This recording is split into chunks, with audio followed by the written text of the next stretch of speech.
if you could summarize it in a single principle, what they're describing to you is that whatever people did on earth is now coming back on them. Only it's going to be magnified. A consistent testimony of various people who have gone to hell and come back is that you don't get recovered of your wounds and so forth. You just become more disfigured and more grotesque. There's no healing, is what I'm saying. There's no healing. No healing in your body, and there's no healing either in your soul. There's no healing, and there's no appeasing of the torment. There's no appeasing of the bitterness. There's no appeasement of the sorrow. There's no appeasing of the regret. The worm dies not. The worm crawling through your conscience. But in hell, there's actual literal accounts of worms crawling through the body cavities of people, coming out their eyes and out their ears and through the throat, and people. Oh, well, I'll read some of the reports here, okay? And I hope I don't gross you out or anything, but it's necessary to do it if we're going to do it right. The other thing about hell, okay, let me put it to you this way. He that feareth is not made perfect in love, for fear hath torment. Now, ungodly fear has torment. Now, physiologically speaking, in your physical body, what happens when you all of a sudden are in intensified fear? All your body's functions heighten. Your heart beats faster. The blood flows. More oxygen to the brain. The pupils dilate. You're more sensitive to light. Everything you sense is more vivid and more intense. Everything. Your senses are heightened. Well, in hell, what is there? Fear and torment. So all your senses that you have on earth, you have them in hell, only they're heightened. And not only are they heightened, but the testimony is they are heightened hundreds and thousands of times more sensitive than what they are here. So imagine the worst pain you've ever felt in your life. Multiply it by 1,000 and call that the beginning of hell, and then progress from there. Yeah. And no end. No end. This is hell. All right. Now I've got some sort of quotes here, or kind of, how do they call that? Paraphrased quotes from her that give you the gist of this. So she painted pictures of these people who were being tormented and so forth.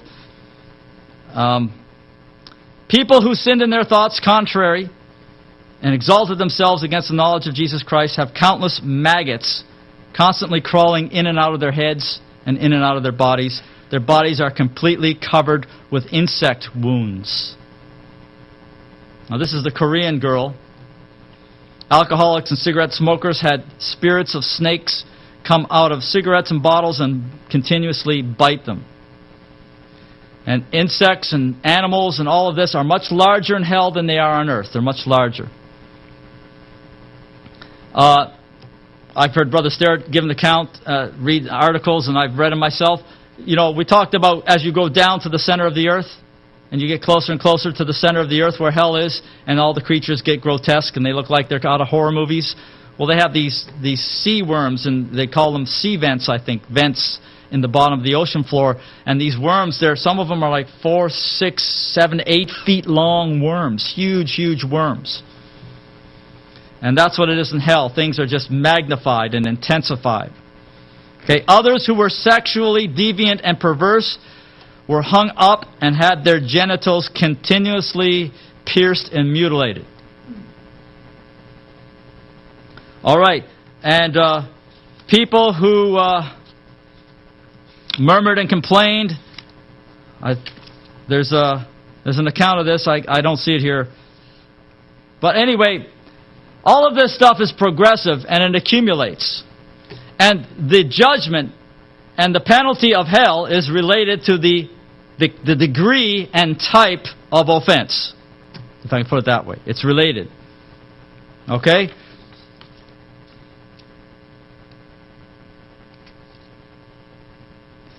All right, there's another man who had a vision of hell, and I was watching that just last night. I kind of stumbled onto it. And it was interesting because the man was he was an electrician, and he was He was I guess he was in his 20s when it happened, and he was kind of long-haired guy. He liked to party, he liked to drink, and he didn't believe in God at all. He was an atheist. So when he had his experience, and when he came back, and when he testified of it, you could tell he had no religious spirit behind him. I've seen testimonies of people who came back from hell on religious shows, okay? And there's still that religious spirit on it because they're on that whorish TV show. There's kind of a spiritually whorish edge on it, if you will. And I'm not trying to be critical, I'm just saying it's there. But this guy was like in an interview, it was not religious at all. And so it just seemed to be very sincere to me. And I'm not, well, it just seemed to be very genuine. But he saw people in cells, and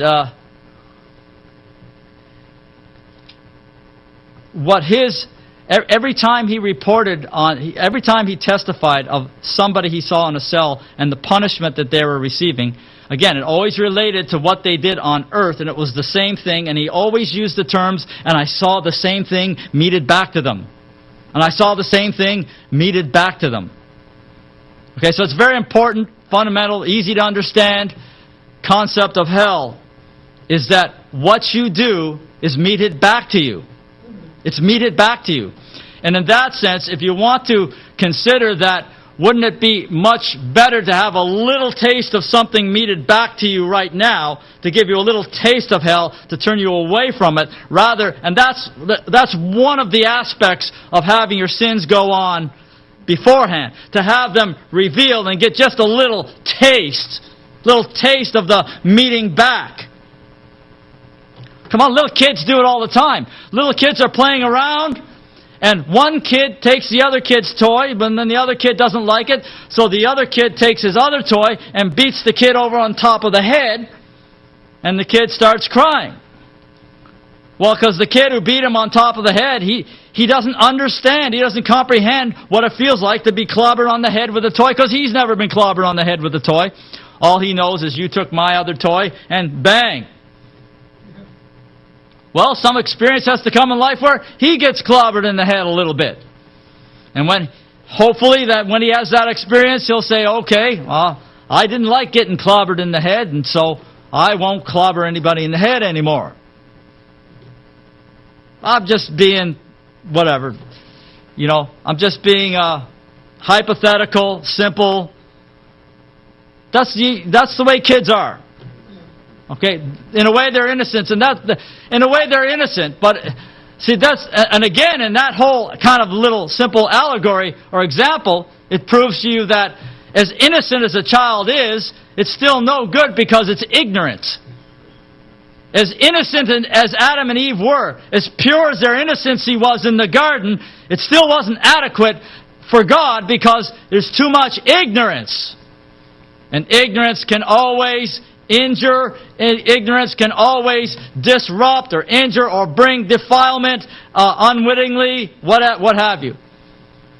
And so this is what we're doing, folks. We're in our purgatory. We're in our preparation. We're being prepared for eternal life.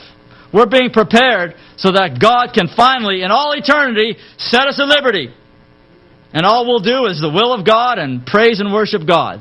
Never, ever deal with the great transgression I will ever again, because we'll know all about it. But that's part of the taste of hell.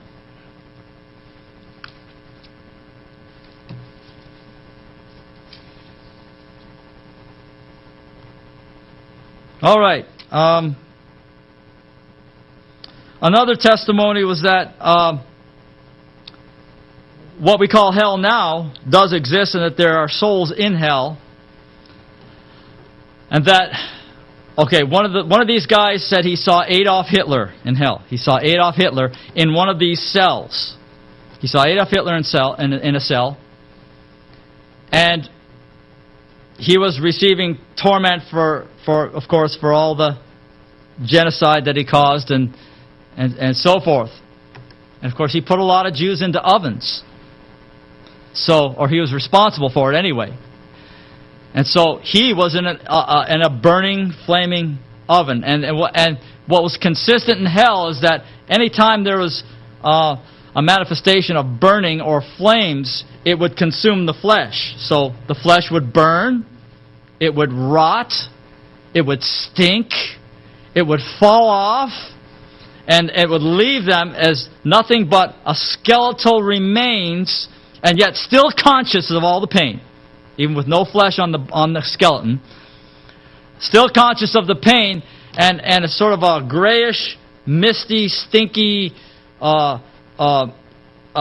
whatever, vapor-like representation of a soul. Then when it was done, all of a sudden, the flesh and the bones, and sometimes the devils would come in after that and break all the bones. Then when it was all done, the bones would all come back together, the flesh would reassemble upon the body, it would all be there, ready for another round. And they'd just go through it again. And they'd just go through it again, and again, and again, and again. Then there's the account of another girl who, I think she was in the occult or something. But anyway, she had a favorite grandmother when she was a child. She liked to go visit her grandmother. When she went, she was brought into a cell, and in the cell a demon took the images of her memory and began showing her her grandmother and the farm that she used to play at when she was a little child. And her grandmother was there saying welcome, smiling and waving to her. And she thought she had gone to heaven because that was her favorite grandmother. And she thought, this was wonderful, I'm in heaven. And all of a sudden, the grandmother's face morphs back into the demon. The image disappears, and the flames and stuff appear, and she realizes she's in hell. Well, that was noteworthy to me because I've heard various testimonies of people that I questioned whether they were ever saved or not because they were never born again that I ever knew. And I've heard people, not from here, this is maybe 20 years ago, I've heard stories, and they would say, well, I believe my father's saved because when he died, he saw golden apples hung before him, and he smiled and reached, and he saw some this or that. And, well, I don't know, that kind of imagery, it sounds nice, doesn't it? I mean, it all sounds nice, but I couldn't fit it in with any scriptures.